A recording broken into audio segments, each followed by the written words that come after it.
is a Porsche GT3 RS, and I think it is one of the greatest driver's cars of all time. There's just one little problem with it, is that it costs $300,000. I don't have that type of money. You might not have that type of money, but I got a car that I think we can build that could be comparable in performance and experience for a fraction of the price.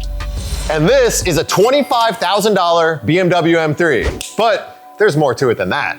And this is $25,000 worth of parts. Well, at least what we fit on the table. There's more. And on this episode, we're building a budget GT3 RS competitor. We're gonna be bumping up the power, knocking down the weight, and increasing driver connectivity. It's all the things that make the GT3 RS a hero from its generation.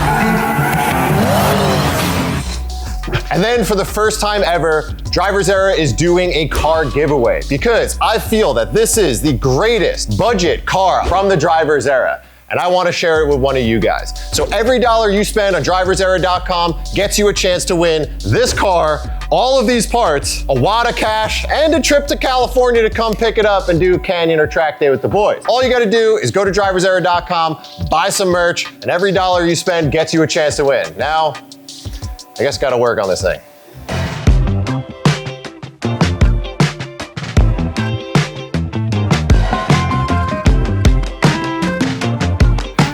Before working on the car, we need some data. So we gotta hit the dyno and throw them on these.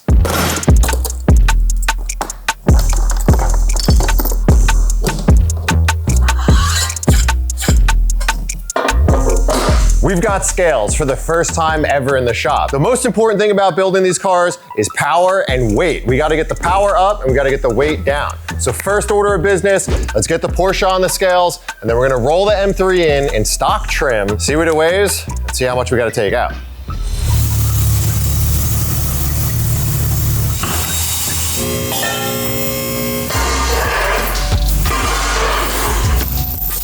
This is 100% full street weight, meaning it's got a half a tank of gas, all of the parts on it, it's how it gets driven. I've had this car on the scales when we corner balanced it at Nitron, but we did it without the wheels on it because we used hub stands. I honestly have no idea what this thing weighs. I'm hoping sub 3,200 pounds.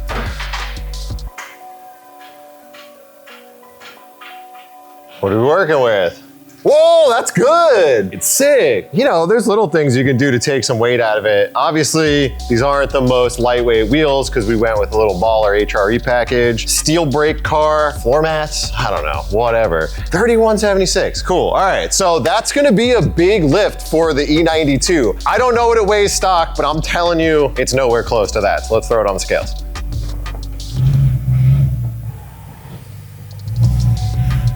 So these are known to be heavy, but this car doesn't have electronic dampers, it doesn't have heated seats, it has a 6-speed, it has a carbon roof. I'm thinking 3480. Should we go ask Charles?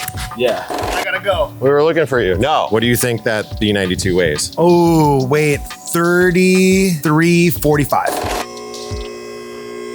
I gotta give a big thanks to Viper Chair. I had to order one replacement wheel and they came through big, hooked us up with a table, and a bunch of new chairs. So now me and all the boys could be pushing ourselves around the shop.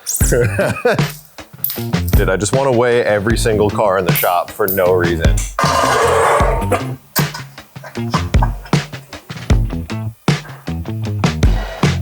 Okay, let's see. 3544. Let's see what the E92 guru Alex has to say. Hey.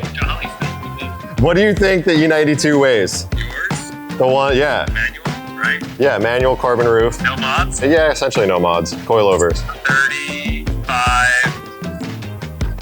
41. Oh my God! What the? Within 3 pounds? Wow, he was on the money. He poured all of his brain power. So we got a lot of weight to pull out of this car because 3,500 pounds and 400 horsepower, which is the target, ain't gonna cut it. But we got a lot of parts that will upgrade the car and reduce the weight. So now, we have to start working on cars.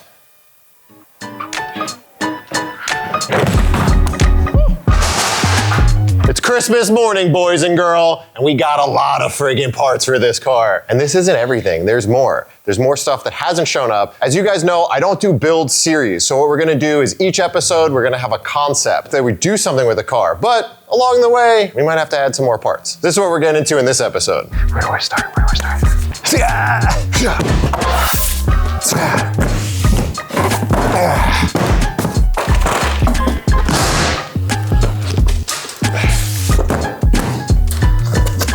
I hate packing peanuts. Can we all agree? Isn't there a better thing than packing peanuts? They just make a mess everywhere. Give you a little like archaeology project to play with, you know? You think there's anything left in this box? Anything else? Oh yeah, there's a thing. There's also this.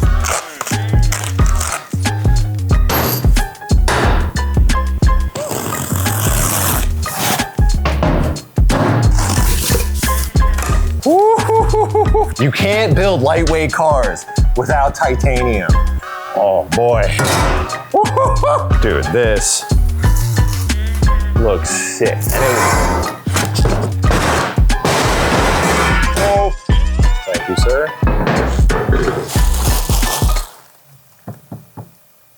Carbon fiber. The basis to any good track car is good dampers and good brakes. But since the goal here is to build a GT3 RS competitor for under 50 grand, we gotta be pretty smart with our budget. So what that means is starting out really big, doing the things that will get us the most performance bump for the littlest amount of money. Starting with quality dampers. We have Nitron R3s here, which will be a big upgrade from what's on the car now. External reservoir, three-way adjustment, camber plates. These will be huge, and they were quite expensive. But on the brake side, we decided to go a more budget-friendly focus. So we went out to our friends at FCP Euro, who you know support me in a lot of the things we do. This has a hidden hack in it. The BMW M3 comes with absolutely massive vented rotors, front and rear.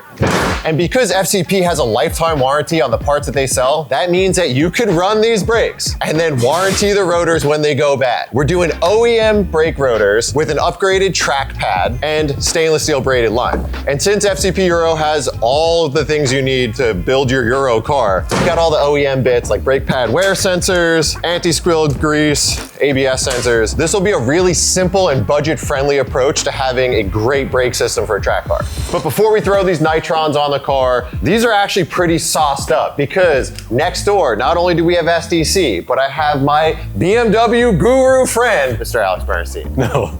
Oh, that's pretty good. Pretty good. A big part of this project is weight reduction for the car. Alex is what I like to say is a weight weenie. So he worked with Nitron on actually running an aluminum body for the E92 kit because it shaves off how much weight off the front shocks? 5 pounds? 5 pounds, which for someone like me, you're really gonna feel it. But when you're building a race car and you wanna shave off every bit of weight, it's actually super great to like strategically take weight off of pieces of the car. Let's throw them on the car and then we'll talk about why these are so weird.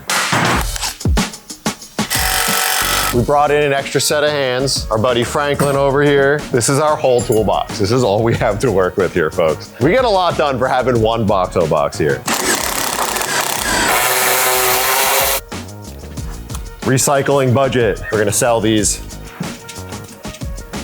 This reminds me of working on the Ferrari because it has one thing that you have to do with hand tools. Usually BMWs, modern BMWs, they're made around using power tools. But when they were designing this car, the Bangle BMWs, as they call, get a lot of bad reputation, not only for the aesthetics, but also for the sway bar end link design requiring use of a wrench. I, however, love Bangle BMWs. The E92 M3, I think, is one of the best looking M3s ever made. The E60 M5, incredible. Even the 335 IS, good looking car. Name a bad Bangle. Oh, the 6 Series from this generation was really ugly. This isn't a DIY channel, but every episode I try to give you at least one little factoid that might be able to help you. So, if you ever have a situation like this, and you can't get your shock in, and you need to spread, take an Allen key, right? You slip it in there, you give it just a little bit of a scotch till it gets stuck, right? So you go in, and right there, right? Now it's stuck. Easy. How did you lift it up? Get a jack? Okay.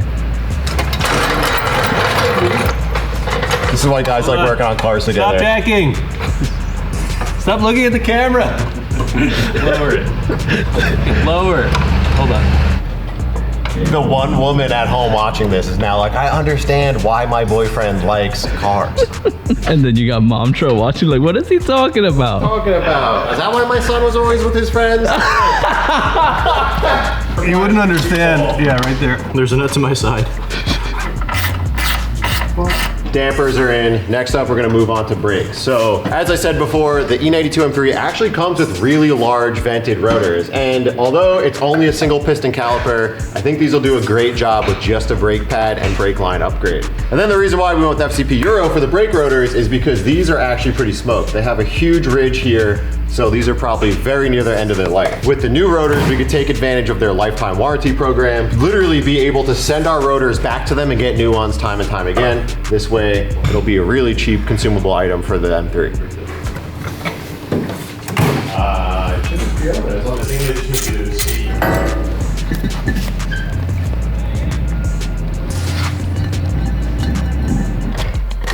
I'm gonna look back in 2 minutes. Stacks of receipts that came with this car. Rod bearings, throttle actuators, everything you could ever imagine from the dealer. This puppy's hyper maintained. How you living, Frankie? Good. It's a little slippery in here. Oh, brake line.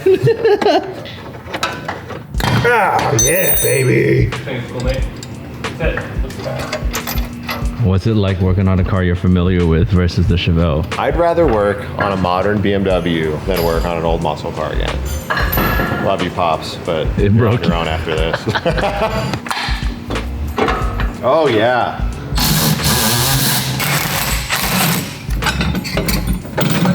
All right, so we're gonna put the rear shock in. This is a little bit of a different assembly than what the car comes with stock. So a lot of the BMWs come with what's called a divorced rear spring. That places the spring inboard on that massive spring arm that's hanging down, and then the shock is separately. What you'll see on a lot of race cars is called like a full coilover. It's exactly what we run up front, where the spring is on the shock. Sometimes it's nice for packaging, and we have a little more flexibility in spring rate and get some more travel with a longer spring. It also makes like a height adjustment. Everything is easier with the true rear.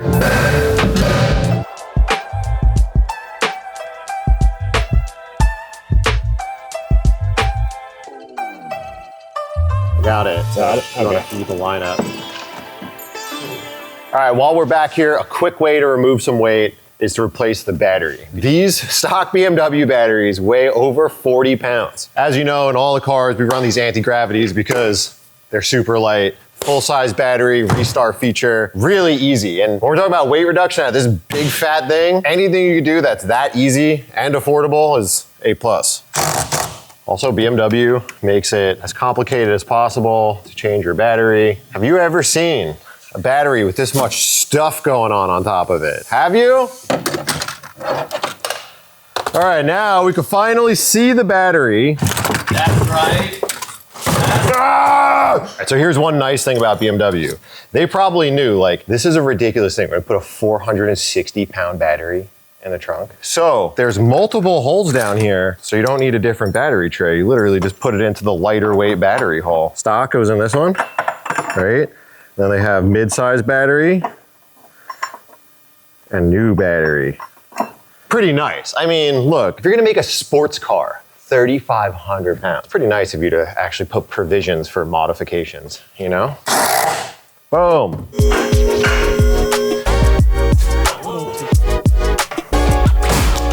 Oh my God.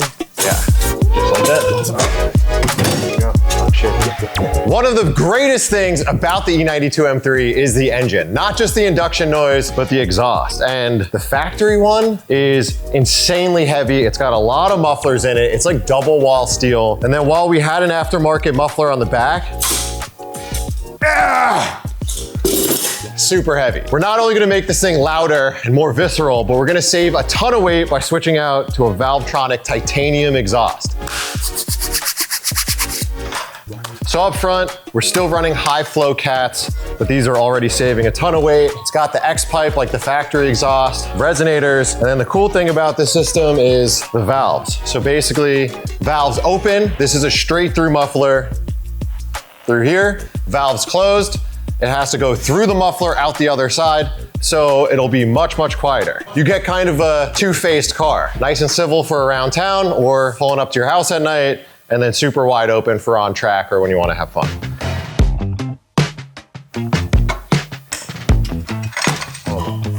And working on this stuff is so much nicer compared to the 6,000 pound stock stuff.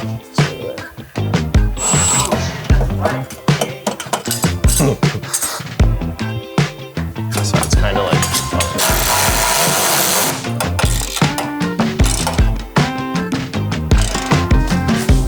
all right, so now that we got the suspension and the brakes on, we should do a little budget check-in here because, like I said earlier, what we're doing is we're starting really wide. We're doing the big stuff that is expensive and will make the most difference and not getting stuck in all the nuanced little things that refine the improvements along the way. So you'll notice we didn't do things like sway bars or adjustable arms because those are things that cost money and make incremental differences. We're trying to make big moves here. So the Nitron R3 sub-2 spec coilovers were $6,700. Expensive, but again, the number one thing that's gonna make your car improve handling and be adjustable to adapt to all the tracks are gonna be your dampers. The brakes were $1,800 because those massive rotors are really expensive to replace, and we got upgraded pads and lines and fluid for $1,800. Any big brake kit on the market, any quality big brake kit will be 4 times that. So we're saving a ton of money there, and with FCP, we can lifetime warranty them, so those rotors are gonna be free forever. And then with the exhaust, $3,400. There are a lot of cheaper options out there because you can get a stainless steel mid-pipe for a couple $100 and a rear muffler for a couple $100. But we wanted titanium because we need to save the weight, so we went with the Valvetronic. That brings our total spend up to $11,900, which is crazy, and I kinda wanna throw up saying it out loud because I never add up how much I spend on car parts. Everyone always asks. I say, you never add it up. Never add it up because it's a stupid hobby. That leaves us with $16,550 left to spend money on car parts. We're gonna go blast through a couple more dollars in this episode before we wrap up, so let's keep going. Next up, wheels and tires. So you guys know here at the shop, everything is on Yokohama 8009s. And this is the tire that my GT3 RS is on. And if we're gonna go head to head with that car, we wanna have the exact same tire. It's a 295/30 all around, front and back. On a budget, a square setup is great because you can rotate your front tires to your back tires and get a ton of life out of it. So that's what we're doing here. They're mounted to some Apex wheels. These are 18 by 10.5 plus 22. This is one of their new designs. It's a forged wheel. It's 21 pounds for an 18 by 10.5. I'm a mesh boy, so these look sick. Scrat!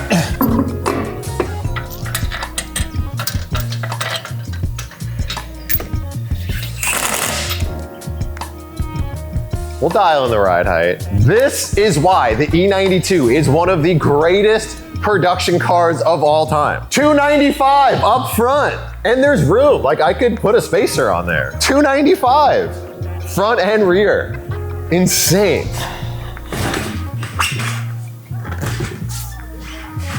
All right, no track car is complete without doing some aero. What we want to do here is actually keep the car really streetable. So we're going Nürburgring inspired. You guys watched a bunch of the episodes that we did when we went out to Germany and spent a lot of time with Team Schirmer and at the Nürburgring. You'll know all of the E90s and E92s run GT4 style aero. So what we have here is from Ridgeline Motorsports, and it's their GT4 front splitter, which is bumper mounted with brake ducts.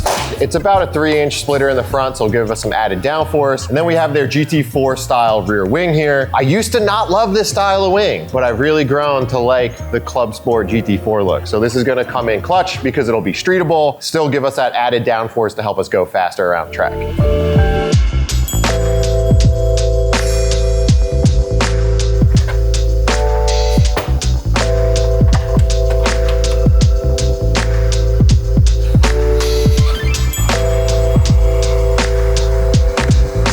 Another thing we lucked out on, this is an OEM BMW and performance lit. You know, I didn't sell it before I took it off because I wasn't sure if it was an aftermarket one, but big dollars. Now it's just a regular 3 Series. That's all it is. All right, guys, we're gonna do a little test here.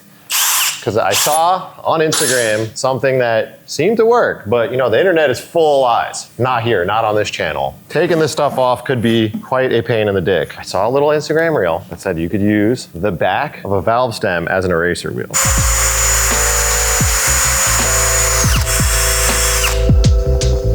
I mean, sort of works.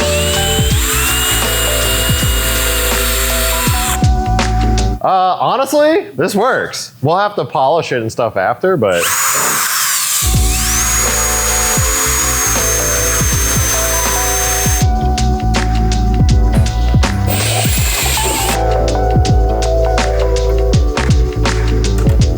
First, cold start, titanium, Valvetronic exhaust.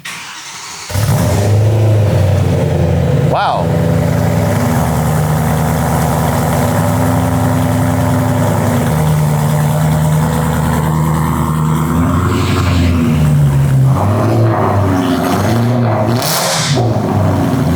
You can't rev these cars cold. The rod bearing problem is real, and we're not gonna cold rev it, so we gotta wait to get some proper sound clips. The one thing that I really like about the Valvetronic exhaust is it has adjustable tips, so you could do my favorite look on the E92, staggered tips, where the inside ones stick out more than the outside one. I think it looks so cool.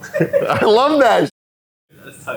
Also, for all of you BMW nerds watching, yes, we will do LCI taillight upgrade. Well, the 0809 M3 came with those taillights, and that is the only change from pre-LCI and LCI. So we'll change them, but they look okay. Oh God, so we're still on the expensive stuff. So wheels and tires set us back $3,600. The wheels were on sale for $2,000 through Apex, and the tires were $1,600 for these massive 295 Yokohama 8009s. $3,600, and then the Aero is another $1,300. So that leaves us with $7,000 left of budget, and we still have a lot of work to do. But now the prices start to get a little bit smaller. No, one more expensive, then a little bit smaller.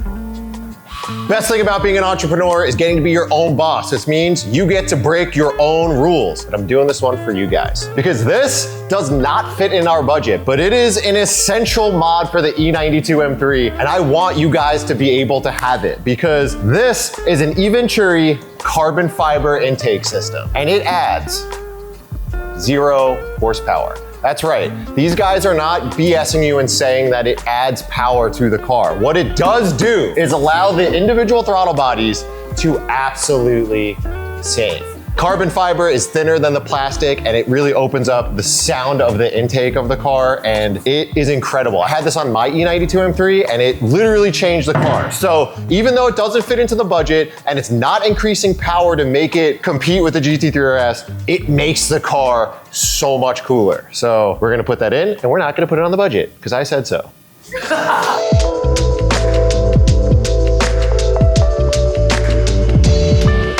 Last expensive item for this episode, at least, I think, is going to be some interior seats and safety. So one of the biggest areas we're gonna save weight on this car is ditching the factory front seats. I mean, these things are super heavy, they're power, they're heated, they're leather, they're bulky. So what we're putting in is a set of carbon fiber Sparco Evo Ls. And these are leather and Alcantara. They smell like what I think my Ferrari should smell like. They're a great seat. So these are gonna cut out a ton of weight, and also down the line, in the future episodes, we're gonna be adding more track-oriented safety stuff. So we got some 6-point harnesses that we're gonna install later. But all this stuff is gonna be super reversible because what I wanna do is actually keep the full stock interior around, so if the winner of the car decides they don't want something so track-oriented, they could actually just swap the whole interior back into the car. Oh my God.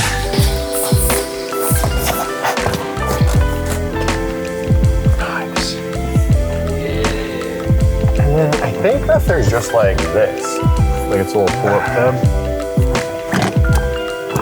All right, so to get the Sparcos in the car, our friends over at EAS, the shop we always go to, they actually own this company called Mach Schnell, and they make the perfect seat mounting solution for this car. So it's got the base, sliders, seat rails, fully adjustable. It even has center spots to mount 6-point harnesses. Really easy, because sometimes mounting seats really sucks.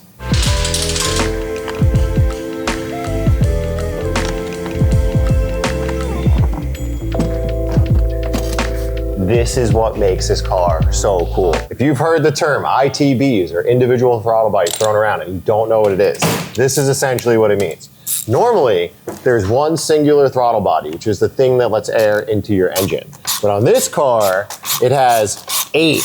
1, 2, 3, 4, 5, 6, 7, 8. So each cylinder gets its own throttle body, which creates amazing noise and essentially a huge volume of air to go into each cylinder. Not many mass production cars have had them, so it's super unique and really cool. It's definitely one of the best parts about this engine. Other little pro tip is like when you have a bunch of rubber on rubber contact that you have to get in, sometimes you really just fight the rubber binding on each other. So I just take a little bit of oil and just don't douse it, because you don't want to like pour engine oil into your cylinders, but you know, you just lube it up a little bit and it'll pop into place so much easier.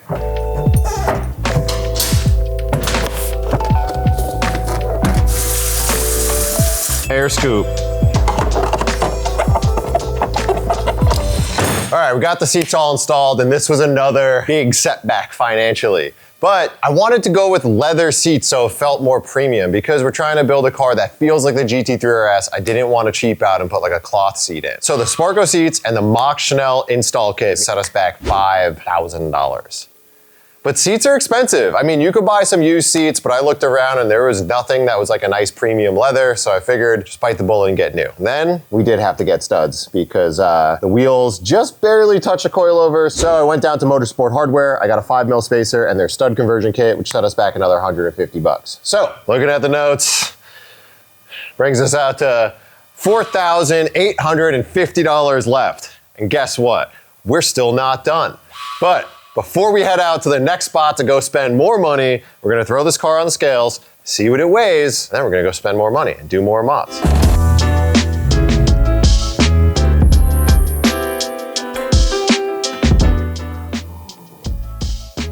Woo! We made it! We made it! I told you, take the camera out of the car. Dude, 32! I was thinking like it would be high 33s. That's cool. I think the exhaust shaved a lot of weight. Going with the carbon seats saved a lot. Obviously we took out the rear seats, but they're right up there. So whoever wins this car, I will give you the entire stock interior if you could get it home with the car. All right, next up, we're heading over to EAS because we need to do some cooling upgrades, and we want to throw both this and the GT3 RS on the dyno so we could see just exactly where we net out power and weight.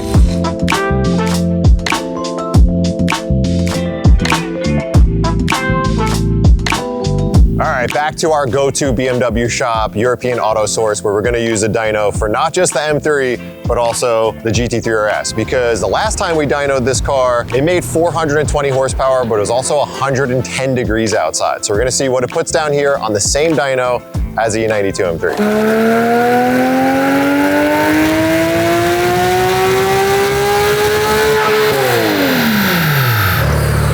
That was close. I said 435, it made 427.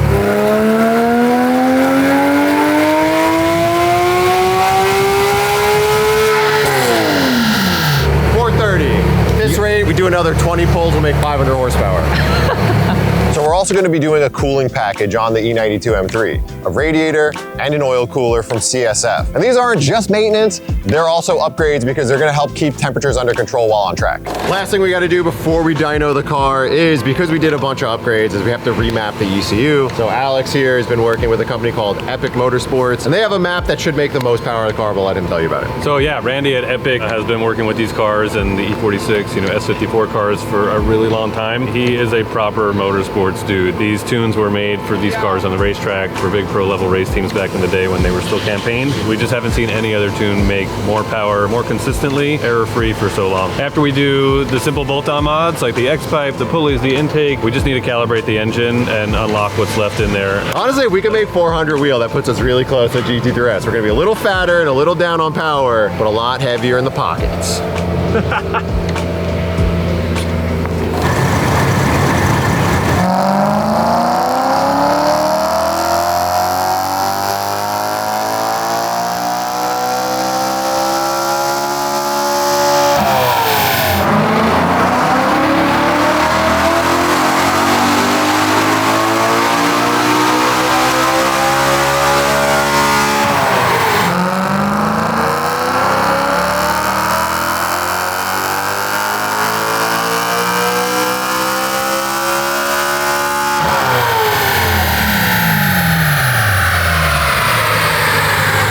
as expected, we did about 20 pulls each time. It was making like another couple more horsepower because the tune's adapting and everything.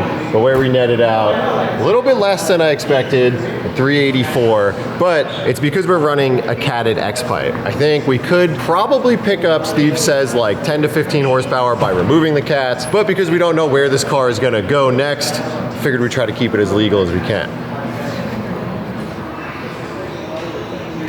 But one thing to note is that my car is modified. A stock GT3 RS 2010-2011 will make roughly 405. My car has a bunch of mods done to it, but guess what? I don't have a stock GT3 RS and no one's gonna lend us one. So we're comparing it to a modded one. What are you gonna do?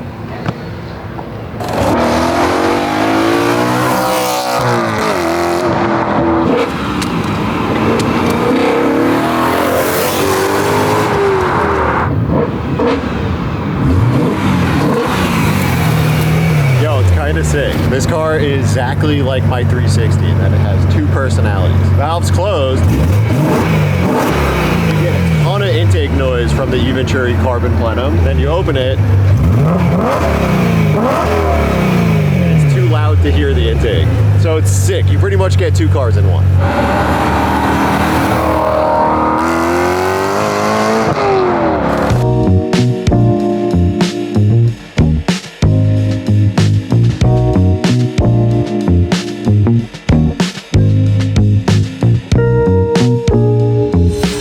Back from EAS, and it's time to do the worst part of car building. The part I never do. The part I encourage all of you guys to not do is add up all the stuff. Here's where we net out.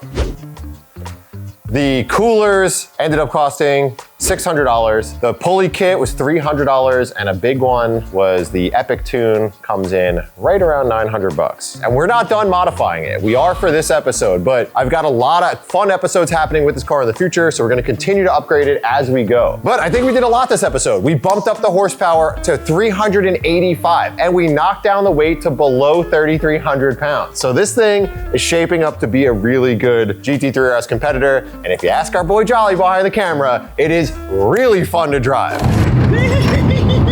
I'm super stoked with it. Remember, if you want to win this car and $5,000 cash, all you have to do is spend $1 on the Driver's Error website, but you could spend more. Every dollar you spend gets you a chance to win. Thank you everyone for watching. If you're not already, hit that subscribe button. That one's free. But we'll be back next week with more M3 episodes. But for now, our tow hook cover fell off right when we were done doing our video shoot, so I gotta go look for it in the street. I can't believe I left that stupid tow hook cover on and now I gotta walk around and look for it. How dumb is it? So much money spent on car parts.